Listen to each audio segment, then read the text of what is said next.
pride, flaming rage, and pass beyond this human age.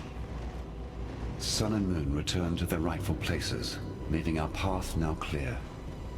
Highgate lies ahead, Beastslayer, and a debt that is long overdue. On this road there are the goddesses of Marraketh to be reckoned with, and they will not take kindly to our endeavor.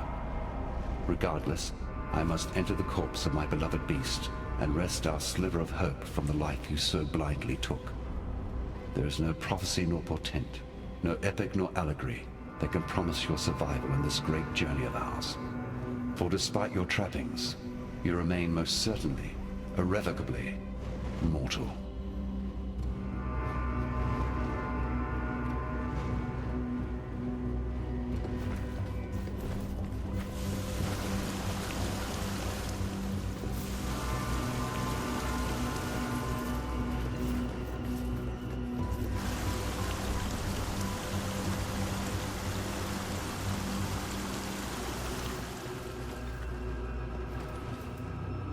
May humanity flourish.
dark ember remains nestled deep within the putrid flesh of my dead beast. With many of Highgate's tunnels now collapsed, we must forge another way inside. I have divined one weak point in the beast's flank, an ancient wound wrought by that Varlish overreacher, Doriani. The wound was healed shut by a thick membrane, but the right decoction should dissolve the tissue and allow us inside. Of course, for a cordial of such potency, I shall require 2 ingredients of utmost rarity. First, our viscous concoction shall require basilisk acid, a princely poison which drips from the caustic heart of the basilisk, and Trathan powder, an explosive substance oft used in the mining of virtue gems. With these 2 bitter harvests, I shall brew something worthy of eroding the membrane of my decaying pet. Within the ruins of Highgate Refinery you shall find it. Trathan powder, a slightly more unstable blend to the kind found within the celebratory rockets and illuminations of Trathus. This devious mixture of crumbled chemistry was once used to blast holes through even the thickest mountainsides. It will ensure that our mixture has the brute force required, though one should tread carefully within the refinery, for General Adus and his elite legionnaires sought refuge there during the first moments of Malachai's cataclysm. If they remain, they will be creatures of darkest discipline, strong men in health and life, made even stronger in corruption and death. Basilisk acid drips from the hearts of those venomous monsters, though I cannot blame them for their disposition. They are tragic creatures. Theirs is a sorry tale more closely tied to my own than I care to dwell upon. Alas, the forging of my dark ember produced some rather unfortunate byproducts. But we shall not see any success if I am to dwell on those past eras. The dark ember remains nestled deep within the putrid flesh of my dead beast. With many of Highgate's tunnels now collapsed, we must forge another way inside. I have divined one weak point in the beast's flank, an ancient wound wrought by that Varlish overreacher, Doriani. The wound was healed shut by a thick membrane, but the right decoction should dissolve the tissue and allow us inside.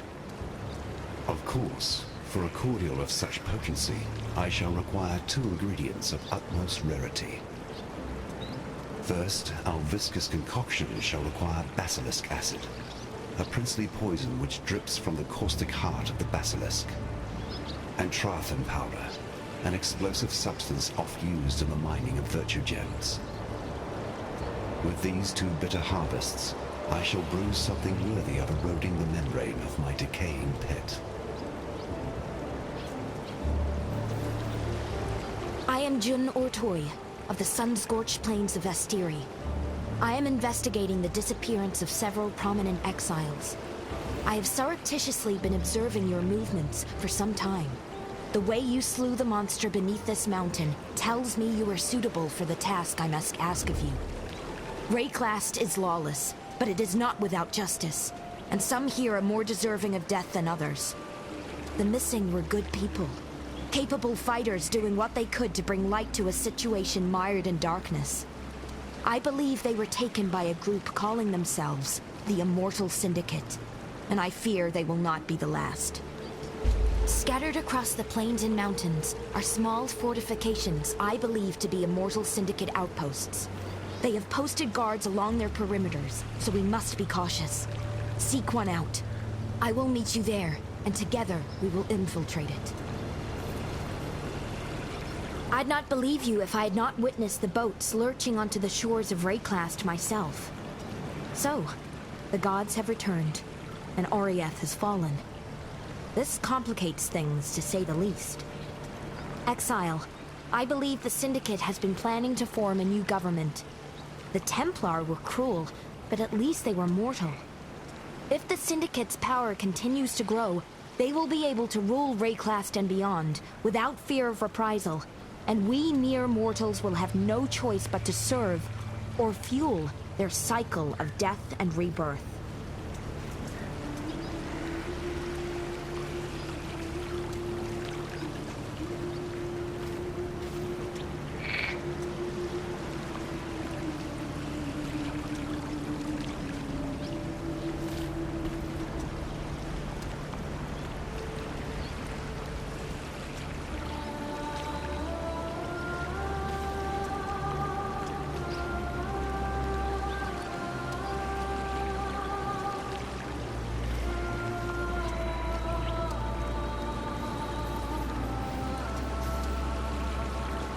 Cool winds.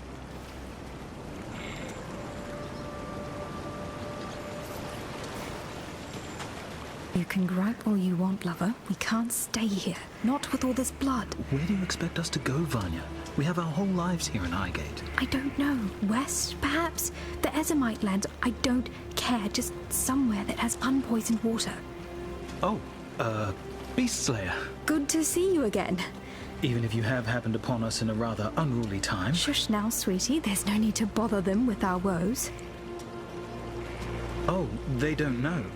I can see on your face you haven't heard. It's Kira. She's gone mad. Absolutely bonkers. She's abducted Uyun. Stolen off with her into the desert. And to make matters worse... The whole of Highgate is in a state of disarray. There's beast blood in the water. Usurpers are eyeing up the throne. And the old gods have risen. If you want my advice, get out of Highgate. Or save us. While you still can. You must have encountered men and women like us before. Relic hunters. Collectors of rare antiquities. Anyway, Vanya and I are the best in the business. And we need your help locating a particularly rare item. Sweets, I was working them into it. It's an ancient sword belonging to the Maraketh goddess Garukan. The Stormblade, some call it. A weapon carved from crystal, capable of capturing even the most powerful of storms within its rigid edge. The goddess lost it somewhere in the eastern desert during her ancient battle against the necromancer Suresh and his undead horde. According to our research. Find the blade for us and we will make it worth your while. We'd do this ourselves, but what with the political unrest in Highgate as of late? We fear leaving, lest we find the gateways barred and ourselves without a home. Please, Vanya, don't say it. Say what? I told you so? Well, I never trusted Kira. Her need to control everything, no matter the cost, was never a trait I held much faith in. Yes, but ambition is not the problem. I have ambition. Do you not... Of course, I trust you, sweetie, but you're not about to go killing everything that moves in exchange for a bit of power now, are you? Well, I'd trade dreams of power for dreams of you, my sweets, any day. Oh, Pataris. Irasha? Well, she's the best we've got. Strong, purposeful, an honorable warrior. I think the description you're failing to provide, love, is stick in the mud. Stick in the mud? Yes, as stubborn and serious as they come. You just don't like her because she treats you differently. Irasha is a stuck-up elitist. She refuses to see me as a woman. Oh, sweets. You're more woman to me than all of them put together. I'll let Vanya take this one. Thank you, love. I trained in Orient. As a witch. Imagine that. I thought I was telling this story, Pataris. Yes, sorry, sweets. I learned all about the old gods. They were supposed to be our idols, beings of divinity that guided us through our mortal lives. But they aren't like that at all, are they, love? Hardly. The gods know better than we are, and nobody that is as bad as us should ever wield that much power. As bad as us? Speak for yourself. I'm positively delightful. Yes, yes, you're so sweet they dipped you in a barrel of sugar as a babe. We know.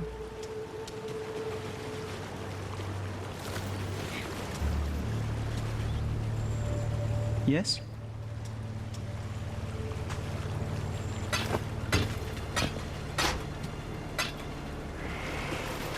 You must be the outsider, the beast killer. I am Irasha, and while our soft-hearted chieftainess is gone wandering, it falls to me to make sure this Akara doesn't suffer for it. I've heard the stories they tell of you, and I know better than to pluck the feathers from a sleeping rock. Yet, for the sake of my people, I ask that you keep your peace while among us. Our customs have too often been threatened. Your ways are not our ways. Let's keep it like that.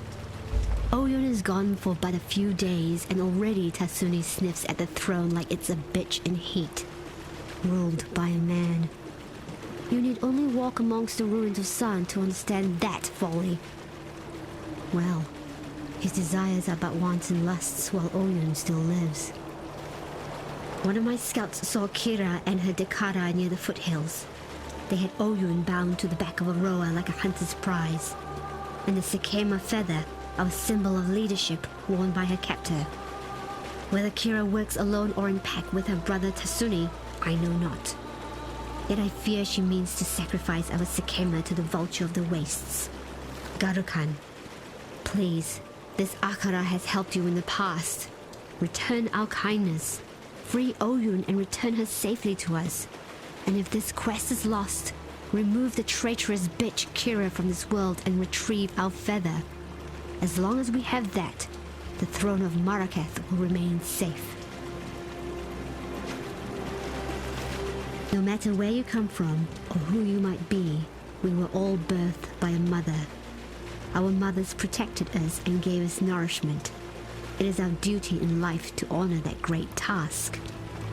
Without a mother, none would tread this dirt today.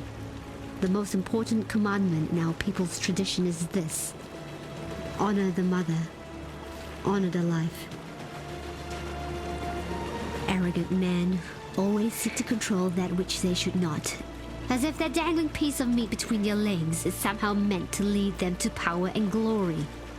Men don't have the mind for leadership. Without guidance, they destroy all they touch. Leave the trials of power to women. We, who know how to nurture, how to grow, how to protect.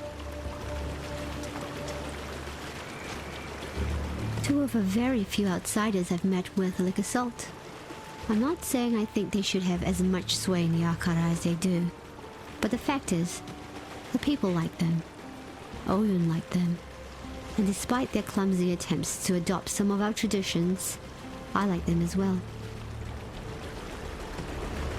My head is still reeling from what Kira has done to Oyun. That bitch looked at me day in and day out and proclaimed herself loyal unto death. She has shown her true face in the end. Once I thought the old gods were worthy of honor, and I can still see how one might think they are boons to be gained courting their favor.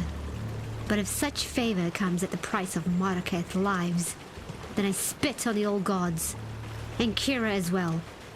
May they all rot in the endless desert. I would offer prayers up to the goddess of the breeze as a child, and listen to her voice sing and whisper as she danced through my family's wind chimes. She was my favorite. But in light of recent time, I can only believe that some immortal madness has laid waste to her mind. Through treacherous deeds and blind love, the Gemlin Queen has taught us much. Her body remains here, surrounded by flowers, a reminder to all of us that we ought to tread lightly when chasing desire. Who can say, after all, where the line is drawn between bold ambition and foolish pride? My Dakara and I have vowed to protect our people, and so we keep our eyes sharp and our blades even sharper. As such, I have plenty of weapons on hand. If you perhaps needed to replenish your arsenal, I'm sure we can come to some agreement. Though you showed a mighty bravery when you slew that horrendous beast, by the thoughtlessness of your actions you have caused great trouble to fall upon our home. The water runs red with toxic corrupted blood. Now our people must travel far to fill their flasks and feed their livestock. It's as if we're in the midst of a great drought, while the water mocks us from within our own village. Oyun is gone for but a few days. Hello. Greetings. Quite liked it here, you know. Right up until the bloody mountainside started bleeding. Thought for sure I was hallucinating, till the others started screaming and scrambling. Always nice to get a little reassurance about your sanity, eh?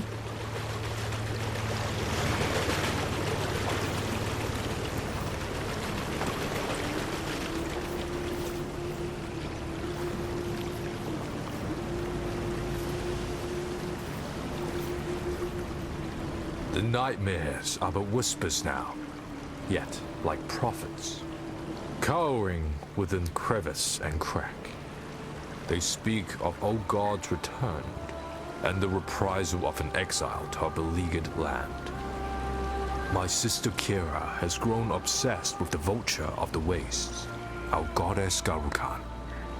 Kira has taken Oyun and plans to sacrifice her, imagining she can reforge herself as a red Sakema a warlord destined to unite the Marraketh under her bloody banner. My sister's betrayal is too great for forgiveness. Like a rabid dog wandering the mountain pass, she must be put down. I ask this of you, for you are familiar with such barbarism and will not feel the pangs of mercy that I would. On her person, I suspect you will find Oyun's royal mandate, the Sakema feather. If Kara truly wishes to take the throne, she would need such an item to be considered more than a simple usurper. Bring it to me for safekeeping. And please, return our Sakema Oyun to us if you can. If she still lives, that is. But don't risk your life for hers. For I know her mind. She would not want that. Yes, I know of that dark god perched atop your shoulder. His image comes forth in my mind's eye, and I hear the sound of his breath crackle against the coldness of our mountain air. He has a different energy to the other gods revealed in my dreams. Less hostile, more empathetic to the plight which humanity suffers. Should his brethren be left to roam free? It seems, Lord Sin, as if you are on our side. In the twisting, shifting black smoke of my dreaming, I saw the beast, lying slain at your feet. I saw the rise of the old gods, the rigid, dusty remains, springing in sudden haste to life. I saw the growing of their power. As the corruption began to fade, I felt utter anguish, the madness of the beast's last rapid breath. Yet my sight, my power, still remains. It would appear that I was permanently marked by its corruption, even as I was birthed from my mother's womb. While now, my mother is no longer around to protect me, and the beast lies rotting in the boughs of that wretched mountain. Why ask me about her? That woman doesn't like me very much, and I can't say I'm particularly fond of her either. She seems to have gotten into her head somehow that I am the epitome of all evil, a selfish, blind villain. Nothing can be further from the truth, other than the blind part, of course. I suppose Irasha has good intentions. She truly wishes to see our tribe flourish. However, she is too caught up in ancient traditions to see that for us to truly flourish, we must transcend tradition. We must become progressors of the future, not attendants to dry, dusty history.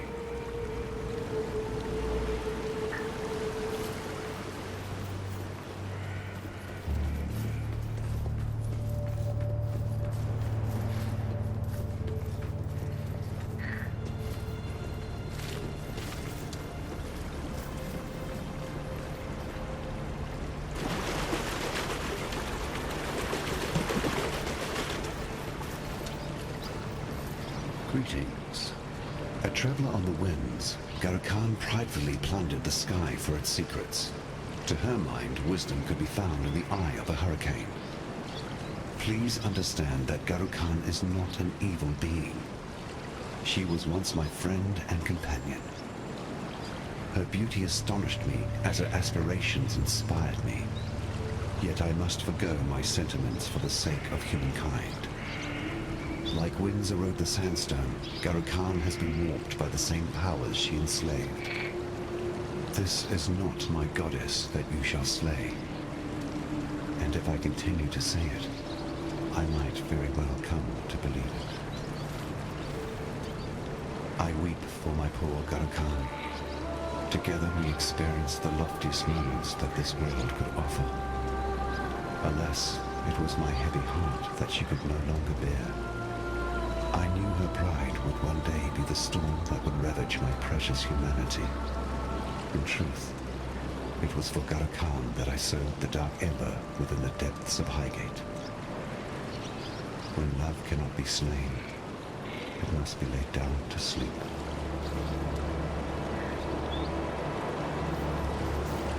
Salah, Yes? Let me tell. Greetings.